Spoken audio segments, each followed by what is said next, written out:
मैंने कल खास मुंब्रा वासियों के लिए टोरेंट की जो सहूलियतें आई है, यानी हमने लाई है, उसके बारे में बताया। पर मैं एक बात और भी बताना देना चाहता हूं कि टोरेंट के जो भी अफसरान हैं, वो अगर हमारे लोगों से बदतमीजी से बात करेंगे तो वो सहन नहीं किया जाए।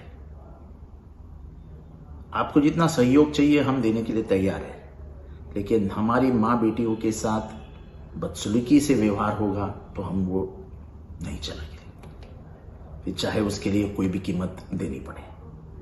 अब प्यार से उनको समझाओ, अगर उनकी गलती है तो समझाओ, समझ के लो।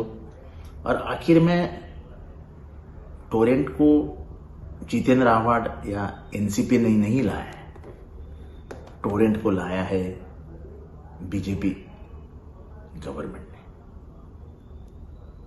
तब मंत्री थे बावनकुळे, जो अभी बीजेपी के प्रेसिडेंट है।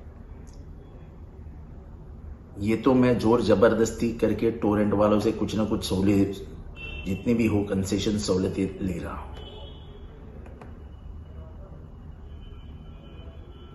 तो आपको अगर सहूलियतें मिल रही है, इसका मतलब ये नहीं कि टोरेंट अपनी बात बन सकती है। अगर टोरेंट वाला कोई भी आपसे बदतमीजी से बात करता है, बेसलूकी से बात करता है, तो आप मुझे बताइए उसका क्या करने का, वो मैं देख लूंगा। फिर से आपके सामने जबान नहीं खोलेगा।